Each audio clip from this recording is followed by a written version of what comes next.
મારી તો બહુ સાદી દલીલ છે. ઈશ્વરે દરેક વસ્તુ બે બનાવી. બે આંખ, બે કાન, બે નાક, બે હાથ, બે પગ. તમે વિચાર કરો કે પગ એવું કે હું એક પગ તમારો ડાબો પગ એમ કે હું હાલીશ ને જમણો એમ પગ એમ કે હું ખસીશ જ નહીં, તો એક આંખ બાજુ જોતી હોય ને એક આંખ આ બાજુ જોતી તમે જોઈ શકો? આ કાન એમ કે મારે ભગવાન સાંભળો, નાક એમ કે હું સાંભળીશ જ નહીં, તો આખી વ્યવસ્થા ખોરવાઈ જશે. તો ઉપરવાળાએ તમને બુદ્ધિ અને હૃદય બંને આપ્યું હોય તો બંનેના સમન્વયથી જ જીવન જીવવાનું હોય. અને પૃથ્વી પરનું બુદ્ધિ એટલે પુરુષ અને પૃથ્વી પરની સ્ત્રી એટલે હૃદય. આ જગતનું સમન્વય આ બંનેની સાથે છે. કોઈ પણ ગીત તમે વગાડતો હોય, કોઈ ગીત ગાતું હોય અને તબલાવાળો એમ કે મારી ગીત તમે ભલે ગાતા હોય, હું તો બીજું જ ગીત વગાડીશ, તમને ગીત સાંભળવું જ નહીં ગમે. હંમેશા આપણને એવું ગીત સાંભળવું ગમે છે કે જે તું એના સુર, લય, તાલ એક સાથે હોય. પણ ક્યાંક ને ક્યાંક આપણે એક એવા વર્લ્ડમાં આવી ગયા છે, એવી આપણી બુદ્ધિ કહે છે કે આપણે શંકા શીખવે સૌથી વધુ. હું તમારી સામે દાંત કાઢું ને એટલે તરત તમને એમ થાય કે બેનને કંઈક કામ લાગે છે. અહીંયા બે ભાઈઓ કંઈક સરસ રીતે મળે ને બહુ 3-4 વાર વળીને પૂછે કે ઓલું લાવી દઉં જમવાનું, ઓલું લાવી દઉં જમવાનું. જેવા એ ભાઈ જાય ને એટલે કાંઈ છે કાંઈ હમણાં અને કંઈ કામ છે, હલવાઈ ગયા છે, તો જ આમ હોય. એનો અર્થ કે આપણે માનીએ જ છીએ કે સરસ રીતે વર્તન થાય જ નહીં કામ વગર. આપણું મન સતત આપણને શંકાઓ કરાવડાવ્યા કરે સંબંધો ઉપર, જીવન ઉપર, સારા વ્યવહાર ઉપર. અને આપણે એવું કહીએ કે ના ના હું તો અત્યારે છે ને આમ જોઈ વિચારીને જ બધું જીવવું જોઈએ ને કરવું જોઈએ. બેને એક વાત કરી ને કે ભાઈ જો સમજો ને પછી કરો, જો સમજો ને પછી કરો. આ જો છે ને એમાં આપણે સમજો કાઢ નાખ્યો. જોવાનું કરવાનું, જોવાનું કરવાનું, જોવાનું કરવાનું. અને એટલે આપણે દરેક સંબંધમાં હળાહળ નિષ્ફળ જઈએ, ક્યારેય આપણે સફળ ન જોઈએ. અને જગત આખાને પાછું આપણે એવું કહેતા ફરીએ કે તમને ખબર નથી જમાનો અત્યારે કેટલો ખરાબ છે. લોકો તો તમે જો કેવા કેવા એકબીજાના ગળા કાપી નાખે એવા થયા છે. કોઈ કોઈનું અત્યારે છે જ નહીં. બધા સ્વાર્થી છે આ જગતમાં. તમને ગળે મળે ને તમારા ખીચામાંથી ક્યારે હાથમાંથી પૈસા વહી જાય તમને ખબર જ ન પડે. બધા સીસીમાં ઉતારી નાખે એવા જ થયા છે. એમ બધા એવા છે? તેમ કે હા બધા એવા. તો આપણે એને એવું પૂછ્યું તો તમે ક્યાં ના? હાલો માની લ્યો કે આ જગતમાં બધા જ આવા છે, તો તમે સારા થાવ. આ જગતનો એક માણસ તો એવું કહી શકે કે ભાઈ આ 99 માણસો છે ને ખરાબ છે, પણ આ એક માણસ છે ને હોનાનો છે. કેમ સૌજીભાઈ માટે બધાને માન સન્માન અને લાગણી છે? કેમ બધા જ એમને પૂછવા જાય છે? કેમ અજાણ્યો જણે એને એની પાસેથી સલાહ લેવા જાય છે? સાહેબ ક્યારેક પોતાની જાત બાજુ પર મૂકીને જગત માટે કર્યું હોય ને તો લોકો પૂછવા આવે. બાકી પૈસા દઈને સત્તા ઉપર તમે હો ત્યાં સુધી તમને પૂજવાને પૂછવા આવે છે ને એ એકચ્યુઅલી તમારી ખુરશીને માન છે. હું હંમેશા કહું છું કે ઇન્ટિરિયર ડિઝાઇનર વાળાએ કે કોઈ પણ આ રિવોલ્વિંગ ચેર એટલા માટે જ રાખી છે કે બેસનારને સતત યાદ રહીએ આ પડ્યા છે ફરે, આજે છો ને કાલ નહીં હોય. પણ આપણને એવો કેફ લાગે ને આપણે એવું માનતા થઈ કે આજીવનનું છે, કાયમી છે. અને દરેક જુવાનને એવું થાય કે આપણે સરસ દેખાવડા નમણા રૂપાળા હોઈએ, ક્યાંક પહોંચી ગયેલા હોય એટલે દરેક વૃદ્ધને, દરેક ઓછી વ્યક્તિને એમ જોવે કે જોયું, અરે સાહેબ જેનો સૂર્યોદય છે એનો સૂર્યાસ્ત નક્કી છે, નક્કી જ છે. આપણા બધાના મગજમાં શંકાના બીજ એવા ઘરી ગયા છે કે આપણે ક્યાંક સારું જોવાનું જ ભૂલી ગયા છે. અહીંયા બેઠેલી કોઈ પણ વ્યક્તિને આવીને હું તરત એમ પ્રશ્ન પૂછું ને કે તમારે તમારા બાજુમાં અથવા તો તમારા પતિ માટે અથવા તો તમારી પત્ની માટે 5 સારા વાક્યો બોલવાના છે. 1, 2 ને ત્રીજા વાક્ય તમે વિચારતા થઈ જશો સૌજીભાઈ. એમ તરત આમ ગોથા ખાવા માંડી કે હારો એમ સારા છે, રસોઈ સારી બનાવે, બધું ઘર એકદમ સારું રાખે બધું. પણ હું તમને એમ કહું કે તમે 5 વાંક કાઢો તો તમે એમ કે 5 હોય બેન 50 છે, તમને શું ખબર હોય? હવે બહેનો હોય તે અને ભાઈઓ હોય તે, એનો અર્થ એ છે કે આપણને જીવને હવે કંઈક એવી સમજ આપી દીધી કે બધું જગતમાં છે એ ખરાબ ખોટું જો, અને સવારે મેસેજ કયા મૂકવાના? B positive, B positive. મને બી પોઝિટિવ વાળા લોકોના આટલા બધા મેસેજ હું જોઉં તો મને હંમેશા એવો વિચાર આવે કે ખરેખર આટલા પોઝિટિવ લોકો હોય તો આ જગતમાં હજી આટલી લપ ને માથાકૂટ છે હે નહીં. આ લઈ આવો જ ક્યાંથી આટલી બધી નેગેટિવિટી તમે? સાહેબ, આ નેગેટિવિટી આપણે લઈ આવીએ છીએ, ઉછીની લઈ આવીએ છીએ આપણા બુદ્ધિની ક્યાંક ક્યાંક ગેમિંગમાંથી. આપણે ઈશ્વર સાથે પણ હવે બુદ્ધિની રમતો રમતા થઈ ગયા છે એકદમ સારી રીતે. અને આપણે એવું માનીએ છીએ કે એ તો બધું ના, એવું નથી. તમને બનાવતો હોય એને તમે બનાવી જાઓ એટલા મોટા તમે ક્યારેય નહીં થાવ. અને જગતની કોઈ સભ્યતા નથી દોસ્ત. એક ખેડૂત હતો, એને 2 દીકરીઓ. એક દીકરી છે એનો પતિ છે કુંભાર કામ કરે, અને એક દીકરીનો પતિ છે ખેડૂત. વૃદ્ધ પતિ પત્ની થાય છે અને પછી એમને એવું થાય છે કે હવે આપણે જઈએ દીકરીના ઘરે પૂછવા કરવા કે કેમ. એટલે કુંભારનું જે કામ કરતો હોય છે એ દીકરીના ઘરે જાય છે અને પીરસતી વખતે દીકરી એવું કહે છે કે બાપુજી માતાજીને પ્રાર્થના કરો ને કે વરસાદ ન આવે. હમણાં જ આ માટલા છે ને એ નિભાણામાં નાખ્યા છે, અને જો અત્યારે વરસાદ આવશે તો આખું વરસ ખરાબ જશે. એટલે પિતાને એક દીકરી માટે ચિંતા થઈ જાય અને એમ થાય કરે રે વરસાદ આવશે તો આની સાચું આખું વરસ ખરાબ જશે. બીજે દિવસે પિતા છે બીજી દીકરીના ઘરે જાય છે, અને એ દીકરી પિતાને એવું કહે છે કે પિતાજી માતાજીને પ્રાર્થના કરો ને, એક વરસાદ આવ્યો ને તો બી વાવ્યા અને પછી વરસાદ આવતો નથી, અને આખું બિયારણ જો નિષ્ફળ જશે ને આખું વરસ બગડશે, આખા વરસની મહેનત અમારી પાણીમાં જશે. બાપને ચિંતા થાય છે. કઈ દીકરી માટે પ્રાર્થના કરે? વરસાદ આવવાની પ્રાર્થના કરે તો બીજીને માથાકૂટ થાય, એનું વરો બગડે, એનું જિંદગી બગડે. વરસાદ ન આવવાની પ્રાર્થના કરે તો ઓલી દીકરીને ત્યાં તકલીફ પડે. પિતા સમજુ છે, ડાપણ વાળો છે, એટલે 2 દીકરીઓને બીજે દિવસે બોલાવે છે ઘરે, પોતાના ઘરે જમવા માટે. અને આ વાત કહે છે કે જો હું તારી માટે વરસાદની પ્રાર્થના કરું તો આના માટલા તૂટે છે, અને વરસાદ ન આવવાની પ્રાર્થના કરું તો આનું બિયારણ બળે છે, અને પછી તમારા બેયનું કાંઈ થાય તો અમારો જીવ બળે છે. એટલે પિતા કે હું તમને એક પિતા તરીકે એક સલાહ આપું કે આનું વરસ ખરાબ જાય તો આ સાચવી લે, અને આનું વરસ ખરાબ જાય તો આ સાચવી લે. આટલું તો કરી શકો કે નહીં તમે કોઈ માટે?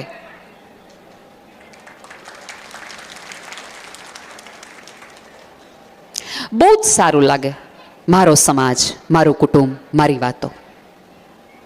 પણ જ્યારે આપણને ખબર પડે કે કોઈકનું વરસ મોડું જાય એમ છે, કોઈ તકલીફમાં છે, કોઈ મૂંઝવણમાં છે, તો આપણે શું કરીએ છીએ?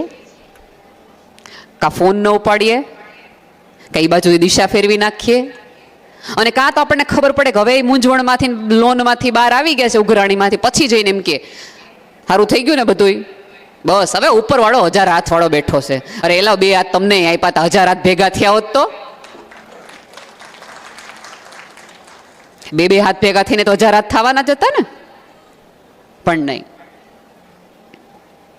સાહેબ, ક્યાંક ક્યાંક આ બધા મિત્રો આ સમાજને ભેગો કરીને સ્નેહ મિલન એટલા માટે કરવામાં આવે છે, સ્નેહ મિલન નામ છે એટલે એકબીજાની અંદર નેહ વધવો જોઈએ, પ્રેમ વધવો જોઈએ. એકબીજાને મળો ત્યારે પૂછો કે તકલીફ કઈ છે, મૂંઝવણ કેવી છે. સાહેબ, હવે આ જગતમાં એવા ઠેકાણા નથી રહ્યા કે ત્યાં તમે જઈને એવું કહી શકો કે હું મજામાં નથી. અને વાત કોને કહેવાય કે જે તમારી વાત સાંભળે, પોતાની વાત સામે માંડે એને શું કહેવાની? આપણે એમ કહીએ કે હમણાં 2-3 નુકસાન થઈ ગયું, આ જોને અમારે 4 નુકસાન થઈ ગયા છે, એને તમે શું કહો? એની બદલે તમારે 4 નુકસાન થઈ ગયા હોય તો એ માણસને એમ કહો કે આટલા રસ્તા છે, કારણ કે મારે 4 નુકસાન થયા છે અને મેં આટલી રીતે ઝરવાનો પ્રયત્ન કર્યો છે. તમને શું લાગે છે જ્યારે કોઈ વ્યક્તિ આર્થિક રીતે તકલીફમાં મૂંઝવણમાં આવીને સુસાઇડ કરે છે કે આત્મહત્યા કરે છે, એમને જીવન વાલું નહીં હોય એવું તમે માનો છો? એમનું કુટુંબ એને વાલું નહીં હોય એવું તમને લાગે છે? શું એમને જીવનની સમજ નહીં હોય એવું તમને લાગે છે? ના, આ બધું જ છે. પણ આ પૃથ્વી પરની 7 અબજમાંની એક વ્યક્તિ ઉપર એવી શ્રદ્ધા કે વિશ્વાસ મૂકી શકાય એમ નથી કે આ માણસ મને બહાર લાવશે. આ માણસાઈની ખોટ છે એટલા માટે સુસાઇડ કરે છે, એટલે એને આત્મહત્યા. એક કાન નથી મળતો, એક ખભો નથી મળતો. અર્થી ટામે તો 4 ખાંદા મળી જાય છે, પણ જીવતો હોય ને સાહેબ ત્યારે એક ખભો નથી મળતો કે જ્યાં રોઈ હકાય, હળવા થઈ હકાય. શું કરવાના છે આ કાંઠાને કે જ્યારે જીવતા હોય ત્યારે એક ખભો આપવા તૈયાર ન હોય? અહીંયા બેઠેલી બહેનોને મારે આ વસ્તુની ટકોર કરી. ભાઈઓમાં સોરી, આ સમસ્યા નથી. એકબીજાની વાતો સાંભળી લઈએ, સમજી લઈએ, અને ગામને ખબર ન પડે સામેવાળી વ્યક્તિના મૂછના વાળને વળ દઈ શકે એટલું સન્માન રાખીને એ બધો કિસ્સાઓ સાચવી રાખતા હોઈએ છીએ. ક્યાંક આપણે એ ભૂલ સૌથી વધુ કરી બેસતા હોઈએ છીએ. તમને ખબર પડે કે કાલ સવારે આ વ્યક્તિ રિયલ ડાયમંડ પહેરતી હતી અને આજે સ્થિતિ બદલાણી છે, બગસરાનું ડાયમંડ પહેરીને આવે છે. એટલે આપણે પહેલું વહેલું શું કહીએ ખબર છે? ખોટું પહેર્યું છો, ખોટું જ. એટલે બાજુવાળો કે હોય કઈ, હવે એ તો કયા ઘરના છે, જો તો ખરા. હવે ના બધું કાઢ્યું, દિવાળીઓ કાઢ્યું. કેમ આપણને કોઈકના દુઃખ અને તકલીફ કહેવામાં આટલી મજા આવે છે? આપણી સમજનો અભાવ એ છે કે આપણને સુખ સમજાણું જ નથી. જ્યારે તમને કોઈકના દુઃખીના લીધે તમને વધુ મજા આવવા માંડે ત્યારે યાદ રાખજો, ઈશ્વરે તો તમને જોવાના જ બંધ કરી દીધા છે. બિલકુલ નહીં. જે માણસો માણસથી, પોતાનાપણાથી, પોતાના ગામથી, પોતાના કુટુંબથી મોઢું ફેરવે ને એનાથી ઉપરવાળો મોઢું ફેરવી જ લે. શાસ્ત્રની એક બહુ સુંદર કથા મને હંમેશા જ્ઞાતિઓનું કે કોઈ પણ સમાજનું એક મિલન થાય ત્યારે હું હંમેશા વાત કહેતી હોય છે. એક ટીટોડી હોય છે, એને પોતાના ઈંડા હોય. ટીટોડી અને ટીટોડો બે બાજુમાં બેઠા હોય અને ટીટોડો છે ને આમ ઊંધો સૂતો હોય, પગ ઉપર આકાશ ઉપર રાખ્યા હોય, આભને ટેકા દેતો હોય ને. એટલે સમુદ્ર ફરવા નીકળે છે સમુદ્ર કિનારે, અને સમુદ્રદેવ પૂછે છે કે આ શું કરે છે? એટલે એ યોગાસન કરે છે. તો ટીટોડો એમ કે ના રે ના, હું આપને ટેકો દઉં છું કે આપ પડે ને તો મારા ઘર ઉપર ન પડે. એટલે એટલો તો કે ન પડે, મારા ઈંડા એમને રહી જાય ને એટલા માટે. એટલે સમુદ્રદેવ દાંત કાઢે છે કે તને એટલું બધું જોર છે એમ કે તું આમ પગ ઊંચા કરીને આપ ટેકા દે છે ને આપ પડે તો એ કે બધે પડે તો મારા પગ જેટલું તો નહીં પડે ને, અને પડી જોઈએ લે કે દેખાડી દઉં નહીં. એટલે સમુદ્રને એમ થાય કે હાળો બુદ્ધિશાળા છે, જોરવાળો, જોરુકો માણસ છે કે આનું જોર કાઢવું પડશે કે જ્યારે તમારું સમાન બહુ ઊંચું ન હોય ને ત્યારે લોકોને એમ જ ગમે એમ કહીને આને તો પાડી જ દેવો છે, સમૂહ ભેગો થઈ જાય પાડવા માટે. એટલે એ જઈને માછલીને કહે, એક બીજા પક્ષીને કહે ગમે એમ કરો, સમુદ્રના મોજાને કહે કે આ ટીટોડીને તો આપણે દેખાડી જ દેવું છે કે એને બહુ વેમ છે, એને એવું છે કે હું આભને ટેકા દઈ દઉં. ટીટોડો ને ટીટોડી બહાર આંટો મારવા જાય છે ત્યારે સમુદ્રના મોજા એક સાથે ઈંડા લઈ લે છે. મોજા ઈંડા લઈ અને માછલીને આપે છે, માછલી ઈંડા લઈને મગરમચ્છને આપે છે, મગરમચ્છ ઈંડા લઈને વહેલને આપે છે. એમ અંદરો અંદર ફરતા રહે છે અને દરેક વખતે એક સૂચના આપે છે, જો ઈંડાને કાંઈ થાય નહીં, બહુ માથા ભારે માણસ છે, ગમે ત્યારે લેવા આવશે, પાછા ઈંડા દેવા પડશે. મગરે તે ઓલાને વેલ માછલીને ઈંડા દેતી વખતે એમ કહે છે, જો ઈંડાને કાંઈ થાય નહીં, હાંચવીને રાખજો, માથા ભારે ટીટોડી છે, ગમે ત્યારે આવીને ઈંડા માગશે ને ઈંડા આપણે દેવા પડશે. ફરી ફરીને ટીટોડી દરિયા કિનારે આવે છે, પોતાના ઈંડા નથી જોતા, અને પાણીના વેણ ઉપરથી ખબર પડી કે નક્કી દરિયો મારા ઈંડા લઈ ગયો છે. T T T T T T કરવાનું ચાલુ કર્યું. એક ચકલી, બે ચકલી, એક કાગડો, બે કાગડો, 3-4 આખું ઝુંડ ભેગું થઈ ગયું. સાગરના મોજાના અવાજ કરતા પણ પક્ષીઓની T T T T T T T. એટલે બધા એમ કીધું હું કામ? પંચાયત ભેગી થઈ ગઈ પક્ષીઓની. એ કે શું થયું? એ કે આ દરિયો છે ને એ આપણો મારા ઈંડા લઈ ગયા છે અને આપણે ભેગા થઈને દરિયાને બુરી દેવાનો છે. એ કે બુરી નાખીએ.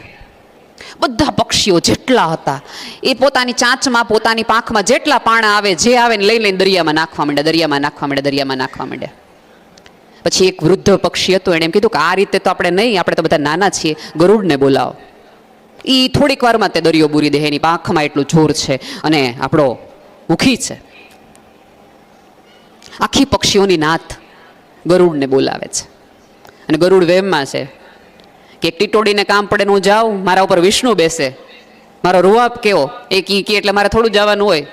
એટલે આમ જોઈ ત્રાસી નજર કરી અને ઉપર જાય છે નારદ પાસે. નારદ મોઢું ફેરવી લે છે. એટલે નારદજી એવું કહે છે કેમ, એટલે ગરુડજી પૂછે છે કેમ મોઢું ફેરવી લીધું. એટલે નારદજી એમ કે જેણે પોતાની નાયતનું મોઢું ફેરવી લીધું હોય ને એને તો ભગવાને નો મોઢું દેખાડે.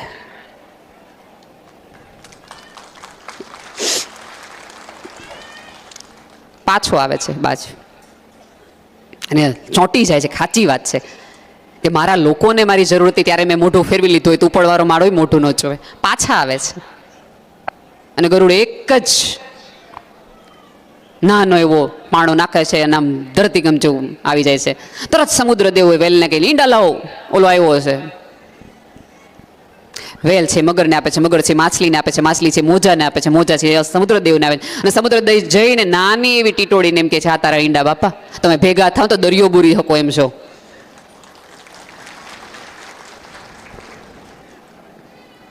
સાહેબ નાની એવી ટીટોડીને પોતાના પગ ઉપર, એના પગ ઉપર ભરોસો નહોતો, એના સાથીદારો ઉપર ભરોસો. મારા એક અવાજે આ બધું ભેગું થઈ જશે. આપણા સૌની સમજ આવા એક અવાજ બનવાની અને આવા એક અવાજ ગોતવાની છે. આ માત્ર જમણવારનું ફંક્શન નથી. આ ફંક્શન ક્યાંક ને ક્યાંક કોકનો આવો અવાજ બનો. જ્યારે તમને અવાજ આવો કોકનો આવે તે મોઢું ફેરવાની બદલે 10 જણાને ભેગા થઈને 1000 હાથ ભેગા કરો અને જઈને કહો કે જરૂર છે. અને જ્યારે જરૂર હોય, પુરુષ આમ ભેળીને જતો હોય ત્યારે સ્ત્રીઓ એટલું જ કરવાનું હોય કે ચાલી શકું, દોડી શકું અને લડી શકું એવી ક્ષમતા નથી, પણ તમે જે યાત્રામાં જાઓ એમાં થેપલાને શાક કરી શકું એટલી ક્ષમતા આપણી ખરી. અહીંયા મને હંમેશા બહુ જ ચિંતા હંમેશા બહેનો માટે થતી હોય છે કે મેં ક્યારેય ડોનર છે ને બહેનો નથી જોયા. એવું તો છે નહીં કે આપણા કોઈ પાસે પૈસા નથી. આપણા સૌનો સાડી અને બ્યુટી પાર્લરનો ખર્ચ ક્યારેય એનો કોઈ ભાઈ પૂછતો નથી, ક્યારેય. બ્યુટી પાર્લરના આપણે ખર્ચ કરવા જઈએ, બ્યુટિશિયન એમ કે 3000 રૂપિયા થશે, સટાક દઈને આપણે આપી દઈએ. અને ઘરેથી કોઈક માણસ આવે અને આ બેન જેમ વાત કરી કે બચતની વાત કરીને એમ કે થોડીક બહેનોને મશીનને એવું લઈ દેવું છે, આપણે થોડી થોડી બધા મહેનત 500 રૂપિયા કરીએ ને તો થઈ જાય. તમારા ભાઈને પૂછવું પડે. હો, આપણા વિસ્તારો નક્કી છે કેમાં ભાઈને પૂછવાનું, કેમાં ભાઈને ખબર નહીં પડવા દેવાની. મોદી સાહેબે જ્યારે કાળું નાણું કર્યું ત્યારે ભાઈને પૂછીને કર્યું હતું. એ બધું જ કાળું નાણું આપણે ભાઈને પૂછ્યા વગર જ કર્યું હતું, હે ને? પ્લીઝ થોડા ઉદાર બનો. ઉદારતા તમારામાં બેને એક વાત કરી ને કે સંતાન કરે ને તરત પિતાનું નામ આપી દે ને આનું નામ આપી દે ને આનું નામ આપી દે. અને ત્યારે એમણે કીધું ભાઈઓને વિનંતી છે કે 2 હાથ જોડીને અમારો આભાર માને. ના, નથી જરૂર અમને એ આભારની. કારણ કે ઓગળવું, વિસ્તરવું, આપી દેવું, વહેંચી દેવું, વિસ્તરેવી દેવું એ તો મારા અસ્તિત્વનો ભાગ છે. એક ક્ષણમાં હું જગત આખું કોકને આમ નામે કરી દઉં. એ મારી ઉદારતા ઉપરવાળાએ મને ડીએનએમાં આપી છે. એ જુદી વસ્તુ છે કે બુદ્ધિ નામના પ્રયોગે સમાજના વાતાવરણે મારી બુદ્ધિને કાટ લગાડી દીધો છે. હું ઉદારતા ભૂલી ગઈ કે હું કરું ને હું રાહ જોઈને બેઠું. થેન્ક યુ બોલો. હા, મને થેન્ક યુ નહીં કહો તો ચાલશે આમાંની કોઈ પણ સ્ત્રીને, પણ એને તમે સન્માન આપવાનું શરૂ કરો એટલી અપેક્ષા તમે તમારી પાસે રાખી જ શકીએ. જાહેરમાં જ્યારે તમે બધા કુટુંબના ભેગા થતા હો ત્યારે ઊંચા અવાજે કહી દેવાથી તમે ક્ષણવાર માટે મહાન ને મોટા થઈ જશો. પણ એક વસ્તુ યાદ રાખજો કે જેના અવાજ મોટા થયા છે ને એના પડઘા સામે સુધી પહોંચ્યા છે, પણ જેના વિચાર મોટા થયા છે ને સાહેબ જગત આખું હોય છે ને. કેમ સરદાર વલ્લભભાઈ પટેલને હજી રાખીએ છીએ આપણે? કારણ કે એના વિચારોના પડઘા હજી સભ્યતા ભૂલી શકે એમ નથી. જેના અવાજ મોટા હોય ને એની માટે અમે એમ કહીએ કે એને વતાવાય નહીં, એનાથી માણસ આઘારીએ. અને વિચારો જેના મોટા હોય, માણસ મૌન રહેતું હોય ને તોય પગે લાગીને પૂછીએ કે આંખથી કાંઈ કે છે તો જીવી લઈએ ને જાણી લઈએ. સાહેબ, તમારી સમજદારી એમાં છે કે તમને જગત સાથે સંઘર્ષ કરતા પણ આવડવો જોઈએ અને સંવાદ કરતા પણ આવવો જોઈએ. તમને જગતની નિષ્ફળતા સમજાવવી જોઈએ અને સફળતામાં કેમ ચાલવું એ પણ સમજાવવું જોઈએ. આ સમન્વય છે. આવતી વખતે બધો સમાજ ભેગો થાય ત્યારે આમ ભાઈઓ બહેનો ન બેસતા, ભાઈઓ અને પતિ પત્ની સાથે બેસજો. જાહેરમાં સાથે દેખાવામાં વાંધો શું છે? તમે એકબીજાને ક્યારેક કહી શકશો કે આપણે કરવું જ, આપણે જોડાવું જ. આમાં એવું થાય છે કે બે વિચાર અત્યારે તમને ગમ્યા, બે વિચાર અત્યારે તમને આવ્યા, સામે જમવા બેઠા, બે વસ્તુમાં અમારી સાડીમાં સહેજ એવું ડાઘ પડે એટલે બધા વિચાર ગુમ. અને તમને બે જણને ખબર પડે કે આને રિલાયન્સના શેર ઓછાવા મળી ગયા છે એટલે તમારા વિચારે ગુમ. ઘરે જાઓ, ટ્રાફિકમાં કંટાળો આવે, વાત પતી જાય. એના બદલે એકબીજાની બાજુમાં બેસતા હશો તો તમને એકબીજાને કીધેલું હશે તો ક્યારેક સવારે ચા પીતી વખતે કા પત્ની યાદ કરાવશે ને કા પતિ યાદ કરાવશે કે ઓલું કરવું છે, આ વિચારવું છે. સાહેબ, આપણે ક્યાંક આમ જુઓ ને તો એવો એક સમાજ પેદા કર્યો છે કે આપણને પ્રેમ કરવામાં શરમ આવે છે ને બાંધવામાં આપણને ગર્વ થાય છે. એનો મગજ છે કાંઈ ગમે ને હાંકી લ્યો એ કે સારી વાત છે, એ કે સારી વાત છે. એની બદલે કોકની તમારી માટેની વાત કહેવાતી હોય, તમારા માટેના વિચારો કહેવાતા હોય તો એ રીતે કહો કે ભાઈ માણસ છે, 4 જણા પડ્યા હોય તો એકલા હાથે ઊભો કરી શકે એવો ક્ષમતાવાન માણસ છે, કેવુંય ન પડે. સાહેબ, આ ભણકારાની પ્રદેશમાં એ સભ્યતામાં કોઈ હોંકારો દેવાવાળું તમારી બાજુમાં હોય, તમારી જ્ઞાતિ હોય, તમારા લોકો હોય તો ઈશ્વરે તમને આશીર્વાદ આપ્યા છે એમ માનજો. આ બધા અડધી રાતના હોંકારા છે, પહેલી લાઈનમાં બેઠા જ નહીં. તો ક્યારેક એ હોંકારાઓ સાંભળો પણ ખરા અને ક્યારેક કોકના હોંકારા બનો પણ ખરા. આપણા બધાની તકલીફ એ છે કે મને કોઈ સમજતું નથી, મને કોઈ પ્રેમ કરતું નથી, મારું કોઈ સાંભળતું નથી. પણ ત્યારે આપણી જાતને પૂછવા જોઈએ કે આ જગતમાં કેટલા લોકોને તમે સમજ્યા છો, કેટલા લોકોને તમે માફ કર્યા છે. આપણે બધા એવું માનીએ છીએ સમજવાનું મને, પ્રેમ મને કરવાનો, સન્માન મને આપવાનું, મારી ભૂલની માફી મને આપે, બધું મને મને મને મને મને. ઇવન પતિ પત્નીઓમાં અત્યારે તકલીફ છે, એવું નથી કે માત્ર સામૂહિક તકલીફ છે. એમણે બધી છૂટાછેડાઓની ને બધી વાત કરી. હું વાત સાથે થોડી અસહમત એટલા માટે છું કે બધા એવું કે 10 વર્ષથી આ લોકો એક સાથે રહેતા હતા અને આ એક સ્ત્રી આવીને એ છૂટા પડી ગયા. તમારી 10 વર્ષનો સંબંધ આટલો નબળો કે એક સ્ત્રીના વિચારથી તમે આમ એમ કહી દો. સાહેબ, એ સ્ત્રીનો કોઈ વાંક જ નથી. તમારી 10 વર્ષની સમજમાં કાંઈક છેદ હતો એટલે કોઈક આવીને બેસી ગઈ. તમારી સમજને એવી પરિપક્વતા બનાવો કે ગમે એટલા લોકો આવે અને તમે એવું માનતા હો કે કોઈ સ્ત્રીને મજા આવતી હોય આ બધું કરવામાં તો ભૂલી જજો. દરેક સ્ત્રીને પોતાનું ઘર બાંધીને મોટું રાખીને જ મજા આવતી હોય. એને ગર્વથી કેવું ગમે કે અમે જોઈન્ટ ફેમિલી છે, મારું 35 જણાનું કુટુંબ છે, અમારું 20 જણાનું કુટુંબ છે. પણ ક્યારેક કુટુંબ એકબીજાને સાથ અને સહકાર એવો નથી આપી શકતો. એટલા માટે ફેમિલીમાં ક્યારેક આવી સ્પેસ ઊભી થાય છે. વૃદ્ધ મિત્રોને મારે એવી સલાહ છે કે ક્યાંક ઊંચો અવાજ એનો થતો હશે તો ક્યાંક થોડા એડજસ્ટમેન્ટ આપણે કરવા પડે. એક વખત તમારી જિંદગીમાં તમારી પત્નીએ રોજ તમને 5 વાગે ચા આપી છે. હવે એ પત્ની વૃદ્ધ થઈ છે, હવે એ વહેલી ઉઠી નથી શકતી. દીકરાની બહુ 6 વાગે ચા બનાવતી હોય તો એવા ધીંગાણા કરીને સાહેબ એક ચાની રકાબીમાં આપણું ઘર ભાંગીએ આપણે. હે,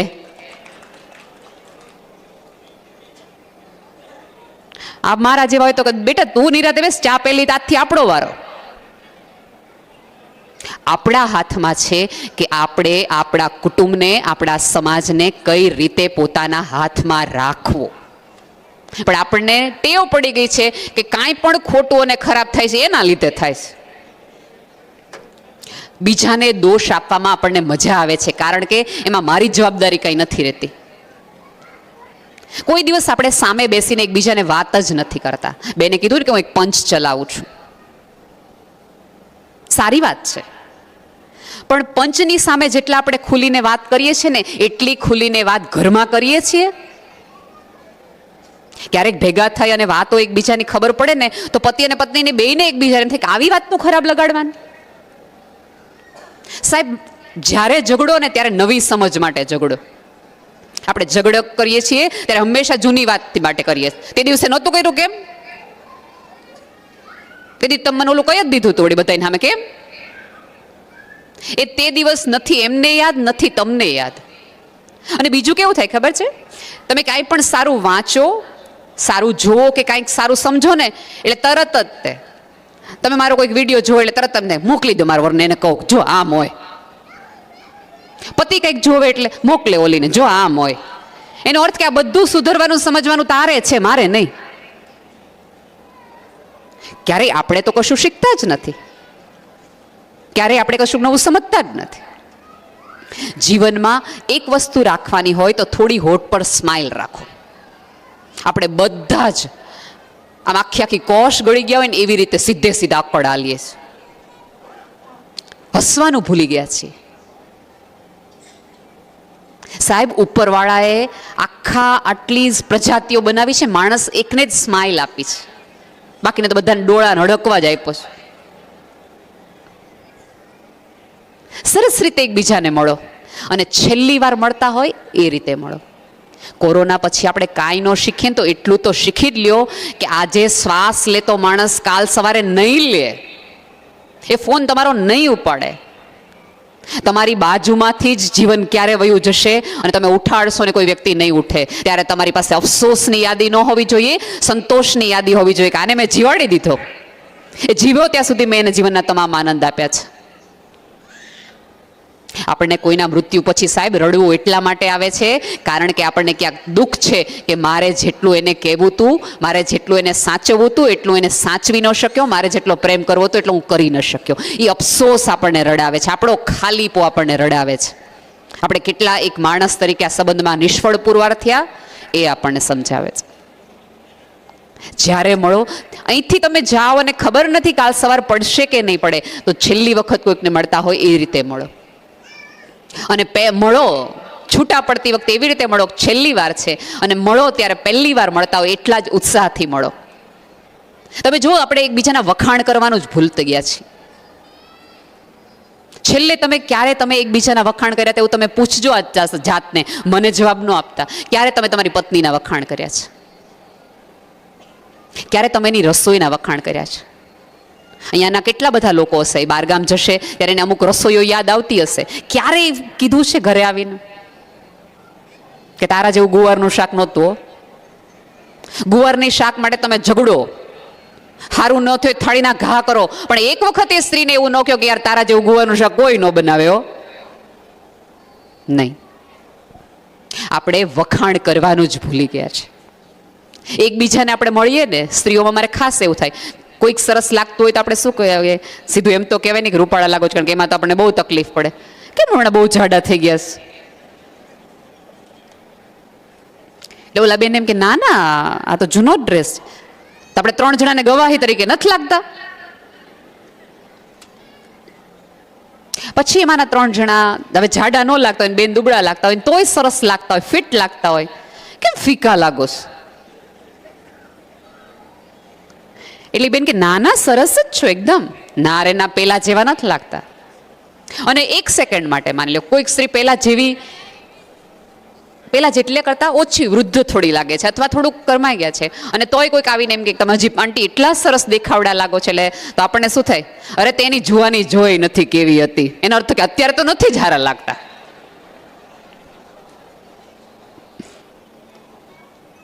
તમારામાં એ તકલીફ છે, તમને એમ કે મારામાં જ માથાકૂટ છે એમ. તમે લોકો મળો ત્યારે એકબીજાને એમ કહો, ભલામણા તેદી ઓલી જમીન લઈ લીધી હોત ને તો હોનાનો ટુકડો હતો, કેટલું કદે માયનો નહીં. અને 1 સેકન્ડ માટે વ્યક્તિએ માય લઈ લીધી, એ સોનાનો ટુકડો જમીન લઈ લીધી હોય તો આપણે શું કહીએ, તેદી મેં કીધું તું કાઢી નાખો.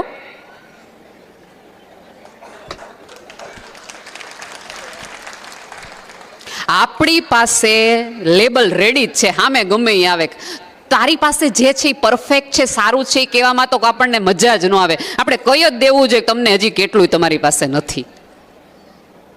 આપણને અનુભૂતિ જ નથી કે આપણી પાસે કેટલું બધું છે. હું સાચે કહું છું કે આપણે બહુ જ સુખી માણસો છીએ. અને અનેક વાર મેં કીધું છે કે કોરોના પછી જે લોકો જીવતા રહી ગયા છે ને, એ લોકોએ ઉપરવાળાનો એટલે આભાર માનવો જોઈએ, કારણ કે ઉપરવાળાને હજી એવું છે કે આ લોકો માણસની જેમ જીવી શકશે ને. રાખો થોડીક વખત, કુદરતને તો ખોટા ન પાડો મારા બાપ. એણે જો તમારા ઉપર હજી શ્રદ્ધા મૂકી હોય, એ તમને હજી શ્વાસ અને ધબકાર આપતો હોય, તો તમને હું કામ કોકના શ્વાસ દબાવી દેવાની આટલી ઈચ્છા થાય છે? જ્યારે કોઈકને મળો ત્યારે તમને મળ્યા પછી માણસને એવું થઈ જાય કે આને બે ઘડી જોઈ લઈ